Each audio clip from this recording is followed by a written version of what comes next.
മോനെ കാളിദാസ, മോന്റെ അച്ഛൻ എനിക്ക് ദൈവത്തെ പോലെയായിരുന്നു. ഇത്ര പെട്ടെന്ന് പോയല്ലോടാ. എനിക്കില്ലാത്തതൊക്കെ ഈ കോപ്പനോട് വന്നു. അയാൾ ആർക്കൊക്കെ കാശ് കൊടുത്തിട്ടുണ്ടെന്ന് അറിയാതെ വിഷമിച്ച് നിൽക്കാൻ ഞാനിവിടെ. അതിൻ്റെ ഇടയ്ക്ക് ഓരോരുത്തന്മാര് കയറി വന്നോളും. എന്താ ചെയ്യേണ്ടെന്ന് ഒരു പിടുത്തവും കിട്ടുന്നില്ല. വിഷമിക്കാതിരിക്കും മോനെ, എല്ലാം വിധിയാ. നോക്കു മോനെ കാളിദാസ, നീ കുഞ്ഞായിരിക്കുമ്പോ നിന്നെ വിട്ടുപോയതല്ലേ നിന്റെ അമ്മ. എന്നിട്ട് നിന്റെ അച്ഛൻ രണ്ടാമതൊരു കല്യാണത്തിന് തയ്യാറായതേ ഇല്ല. അദ്ദേഹത്തിന്റെ വലിയ മനസ്സ് തന്നെയാ മോനെ നിനക്ക് വേണ്ടിയാ ജീവിച്ചത്. തന്നോട് ഞാൻ ചോദിച്ചോടോ, എടോ തന്നോട് ഇതുപോലെ ചോദിച്ചോന്ന്. പോടോ അങ്ങോട്ട് പോയി കാണണം. നടക്കാൻ പോലും ദേഷ്യത്തിന് ഇയാളൊക്കെ ചവിട്ടി കൂട്ടും ഞാൻ. നൂള് ഓരോരുത്തന്മാരെ.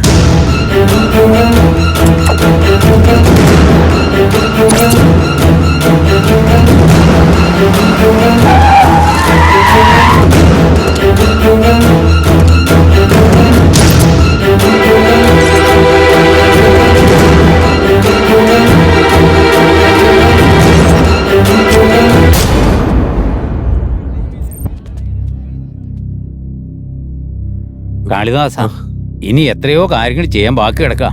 അടുത്ത് എന്താ ചെയ്യേണ്ടതെന്ന് വെച്ചാൽ അത് നോക്ക്. കൊള്ളി വെക്കേണ്ടത് നീയല്ലേ. ഇതൊക്കെ ഞാൻ പറഞ്ഞു തരണോ? നിങ്ങളൊക്കെ എന്തൊക്കെ പറഞ്ഞാലും എന്നോടും എന്റെ അമ്മയോട് ഇത്രയും വലിയ ചതി ചെയ്തിട്ട് മറ്റൊരു കുടുംബം ഉണ്ടാക്കി അവിടെ തന്നെ ജീവിച്ച അയാൾക്ക് ഞാൻ കൊള്ളി വെക്കില്ല. ഒരിക്കലും വെക്കില്ല. ഞാൻ കൊള്ളി വെക്കില്ല. ഓ, അല്ലെങ്കിലും താൻ വെക്കില്ല. അതിന് തന്നെ ഞങ്ങൾ അനുവദിക്കോടോ? ഒന്ന് കാണണമല്ലോ. എടോ, അകത്തൊരു സ്ത്രീ ഇരിപ്പില്ലേ, ഗായത്രി ദേവി. അവരാണ് എന്റെ അച്ഛനെ അഗ്നിസാക്ഷിയായി താലി കെട്ടി കൂടെ ജീവിച്ചത്. നിന്റെ അമ്മയായിരുന്നു അച്ഛന്റെ കീപ്പ്. നിന്റെ അമ്മ എന്റെ അച്ഛന്റെ വെപ്പാട്ടിയായിരുന്നു. വെറും വെപ്പാട്ടി.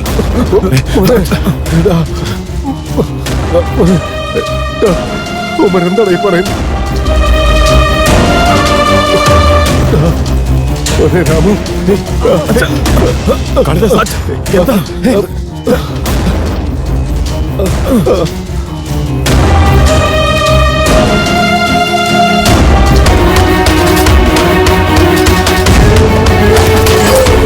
ഇനി ഒരു നിമിഷം പോലും ബോഡി ഇവിടെ ഇരിക്കാൻ പാടില്ല. എടുത്തുകൊണ്ട് എത്രയും പെട്ടെന്ന് ഇവിടുന്ന് പോകണം. ഈ വീട്ടിൽ ഒരാളെ പോലും പരിസരത്ത് കണ്ടേക്കരുത്.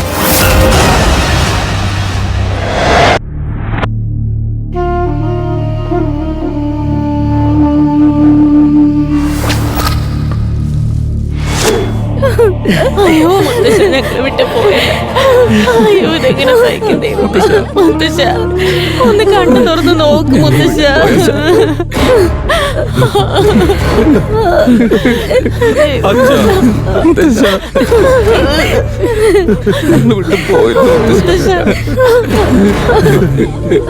ഞങ്ങളൊന്ന് നോക്ക് മുത്തശ്ശ. നമ്മുടെ അച്ഛനെ കുറിച്ചുള്ള ഇത്രയും വലിയ രഹസ്യം അമ്മ ഞങ്ങളോട് മറച്ചു വെച്ചില്ലേ? ഇത് ഞങ്ങളോട് വേണമായിരുന്നു. നന്ദിനി, നീ 2 ദിവസമായി വീട്ടിൽ തന്നെയുണ്ട്. ഈ കാര്യം നിനക്കെങ്കിലും ഞങ്ങളോട് പറഞ്ഞോളാം. ഒരു കാര്യം ഞാൻ നിങ്ങളോടെല്ലാം പറയാം. അച്ഛൻ ഇനി ഇവിടെ കിടത്തിക്കൂടാ. അച്ഛന്റെ ശരീരം നമുക്ക് നമ്മുടെ വീട്ടിലേക്ക് എടുക്കാം. ഇതും നിന്റെ അച്ഛന്റെ വീടാ.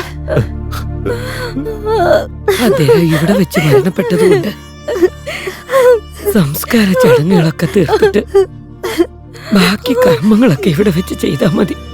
നോക്കിയേ, ഇത് കോടിക്കണക്കിന് രൂപയുടെ ഇടപാടാ. ഞങ്ങൾ നീ അവസ്ഥയിലെത്തിയിട്ടുണ്ടെങ്കിൽ അതിനെല്ലാം അച്ഛനാ കാരണം. ഇയാളുടെ പേര് കാളിദാസ്, കോടതിയിൽ ഗുമസ്തനാ. പിന്നെ ദേ ആ നിൽക്കുന്നത് അയാളുടെ മകൻ രാംദാസ്. ഡിഗ്രി കഴിഞ്ഞു, പ്രത്യേകിച്ച് ജോലിയൊന്നുമില്ലാതെ കറങ്ങി നടക്കുക. അതവന്റെ അമ്മ രാജേശ്വരി, അവരുടെ മകള് ഗായത്രി, +2 പഠിക്കുക. ആ ശരി, ഞാൻ പിന്നെ വിളിച്ചോളാം. ദാ നോക്കി, ഞങ്ങളുടെ കുടുംബത്തിന് സമൂഹത്തിന്റെ മുന്നിൽ ഒരു നിലയുമേലയൊക്കെ ഉണ്ട്. ഞങ്ങളുടെ റേഞ്ച് വെച്ച് നിങ്ങളുടെ മുന്നിലൊന്നും ഇങ്ങനെ സംസാരിക്കേണ്ട ആവശ്യമൊന്നുമില്ല. ഇത് എൻ്റെ അമ്മ പറഞ്ഞോണ്ട് മാത്രമാണ്. ഇതിന്റെ ചടങ്ങും പൂജയൊക്കെ ഇവിടെ തന്നെ മതി എന്ന് പറഞ്ഞു. ആ കാര്യം സംസാരിക്കാൻ വേണ്ടി നിങ്ങളെ വിളിച്ചേ. അല്ലെന്നുണ്ടെങ്കിൽ അച്ഛൻ്റെ ബോഡിയും കൊണ്ട് ഞങ്ങൾ എപ്പോഴേ പോകേണ്ടതാ. ഇനിയുള്ള കാര്യം ഞാൻ പറയാം. ഞങ്ങളുടെ ബന്ധുക്കൾ ഇങ്ങോട്ടേക്ക് വരുമ്പോൾ നിങ്ങളെല്ലാവരും നിങ്ങൾ ഞങ്ങളുടെ ബന്ധുക്കളാ. അച്ഛൻ ഇങ്ങോട്ടേക്ക് വന്നപ്പോൾ യാദൃശ്ചികമായിട്ട് മരിച്ചതാന്ന് പറയണം. ഇതൊക്കെ ചടങ്ങ് കഴിയുന്നവരെ. അത് കഴിഞ്ഞ് ഈ കാരണം വെച്ച് ഞങ്ങളുടെ കുടുംബത്തിലേക്ക് വരാൻ നിൽക്കരുത്. നമ്മൾ തമ്മിൽ ഒരുപാട് വ്യത്യാസമുണ്ട്. ഒരിക്കലും തമ്മിൽ ചേരാൻ പോകുന്നില്ല. അതുകൊണ്ട് ഇതൊക്കെ ഒന്ന് അവസാനിക്കുമ്പോൾ നമ്മൾ തമ്മിൽ ഒരു ബന്ധമില്ല. ഇനി ഇവിടെ എന്താവശ്യം വെച്ചാൽ പറഞ്ഞാൽ മതി. ഇതിന്റെ ചെലവുകളുടെ കാര്യമൊക്കെ ഞങ്ങൾ തന്നെ നോക്കിക്കൊള്ളാം. ഇതിനെല്ലാം നിങ്ങൾക്ക് സമ്മതമാണെങ്കിൽ 11 ദിവസം ഞങ്ങൾ ഇവിടെ തന്നെ നിന്ന് എല്ലാ കാര്യങ്ങളും തീർത്തിട്ട് പോകാം. സന്തോഷം. എല്ലാം നിങ്ങൾ തന്നെ ചെയ്തു. പിന്നെ ഒരു കാര്യം കൂടി പറയട്ടെ. ഒന്നുമില്ല.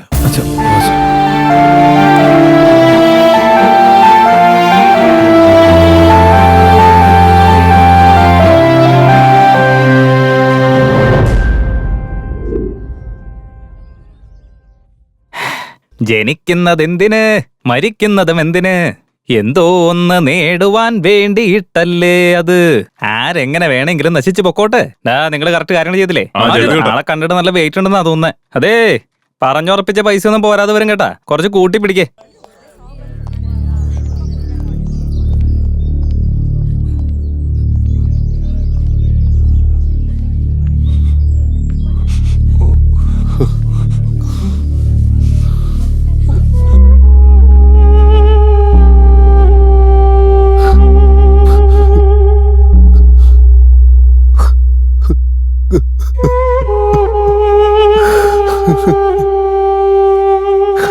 ഇങ്ങനെ തളരാതെ സമാധാനിക്കും.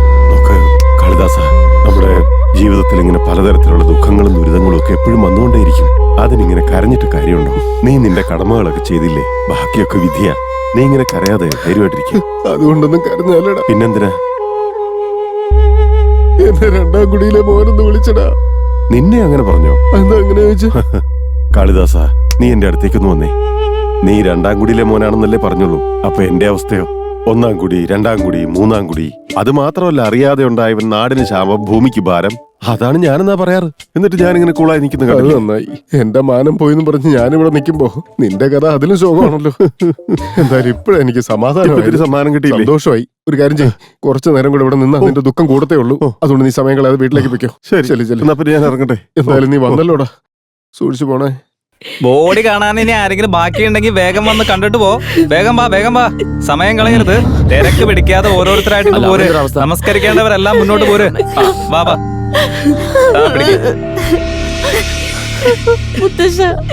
നിങ്ങളിങ്ങനെ ആങ്ങി തൂങ്ങി നിന്നാലേ എങ്ങനെ? ഒന്ന് വേഗം നടക്ക്. ഒരുപാട് ആൾക്കാരുണ്ട്. വേഗം നടക്ക്.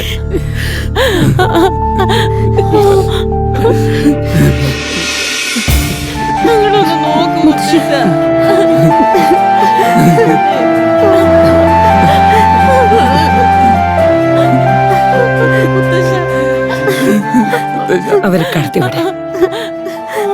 അവരും നമസ്കരിച്ചിട്ട് പോട്ടെ. പിടിക്ക്. ഒന്ന് പെട്ടെന്ന് ആയിക്കോട്ടെ. ഈച്ചേനെ കൊണ്ട് വലിയ ശല്യമാണല്ലോ. കാണാൻ ആരെങ്കിലും ഉണ്ടെങ്കിൽ വേഗം വാ.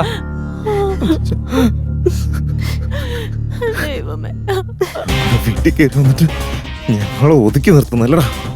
വരുന്ന 11 ദിവസത്തിനുള്ളിൽ ഞങ്ങളും നിങ്ങളുടെ കുടുംബക്കാരാണെന്ന് നിങ്ങളുടെ വായ കൊണ്ട് ഞാൻ പറയിക്കും. അല്ലെങ്കിൽ ഞാൻ ഈ മുത്തശ്ശന്റെ കൊച്ചുമോനല്ല. നീയൊക്കെ ഇനി എന്റെ കളി കാണാൻ കിടക്കുന്നേ ഉള്ളൂ. എന്താ മോനെ, എന്ത് പറ്റി? മോന് മുത്തശ്ശൻ അത്രയ്ക്ക് ഇഷ്ടമായിരുന്നല്ലേ? മോന്റെ കാല് തേഞ്ഞ് തീരുന്ന വരെ നടന്നു. ചെല്ലു മോനെ, ചെല്ല് ചെല്ല്. ഈ കാലത്ത് ഇങ്ങനെയുള്ള മക്കളെ കാണാൻ കിട്ടുവോ? മുത്തശ്ശൻ എന്തായാലും ഭാഗ്യം ചെയ്ത ആളാ.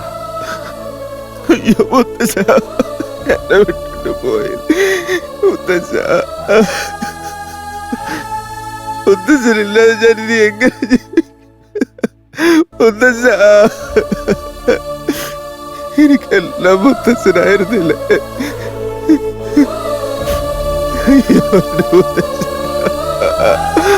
മുത്തശ്ശ എന്നെ വിട്ടു പോകണ്ട. മുത്തശ്ശ, മുത്തശ്ശ, മുത്തശ്ശ, ഇതൊന്നും പിടിക്കുക വേണ്ട. എനിക്ക് അറിഞ്ഞിട്ട് എന്താ കാര്യം മോനെ, സമാധാനിക്ക്.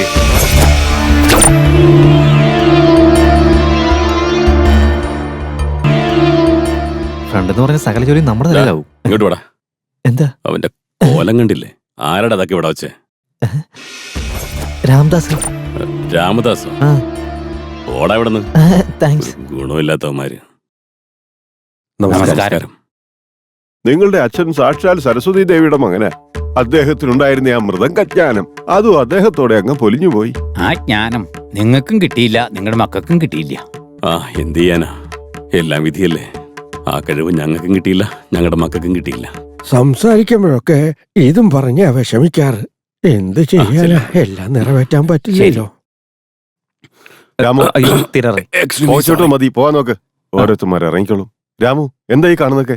മുത്തശ്ശിക്ക് മുത്തശ്ശിയുടെ 2 മക്കളെന്ന് പറഞ്ഞ ജീവനാ. മറ്റു മക്കളെയും ഭയങ്കര ഇഷ്ടമാ. അതുകൊണ്ട് ഞാൻ ഫ്ലക്സിലൊന്ന് ഹൈലൈറ്റ് ചെയ്ത് വെച്ചാ എന്റെ ലവ് ഒന്ന് സെറ്റ് ആവുമെന്നൊരു ശ്രമം നടത്തി നോക്കിയത്. വളരെ നന്നായി. നിങ്ങളോട് പറയാതെ ബോഡി എടുക്കുന്നു. നീ ബാക്കി കാര്യങ്ങളൊക്കെ വിട്ടിട്ട് അവിടേക്കും ചെല്ല്. അങ്ങനെ എടുത്തോണ്ടൊന്നും പോവില്ലെങ്കിലേ ഞാൻ അതിനൊക്കെ ഐഡിയ കണ്ടിട്ടുണ്ട്. എന്ത് ഐഡിയ കണ്ടത് ദൈവത്തിനറിയാം. വകയെ നിന്റെ അമ്മാവനാന്നുള്ള അധികാരത്തിൽ ചോദിക്കുക. യുവന്മാരുടെയൊക്കെ ഫോട്ടോ ഇത്രയും വലിപ്പത്തി വെച്ചിട്ട് നിന്റെ അച്ഛന്റെ ഫോട്ടോ ചെറുതാക്കി വെക്കാൻ നാണല്ലോ നിനക്ക്? ജനിപ്പിച്ചു വിട്ട തന്തയ്ക്ക് ഒരു വിലയും കൊടുക്കാത്തവർ. എന്റെ അച്ഛന്റെ ഫോട്ടോയാ? അങ്ങനൊരു ഫോട്ടോ ഞാനിത് വെച്ചിട്ടില്ലല്ലോ. നിന്നെ കാണിച്ചു തരണം തെളി.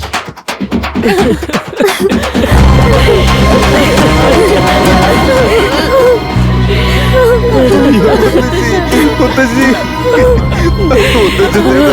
വിട്ടൊക്കെ ദൂരേക്ക് പോവാ മുത്തശ്ശി.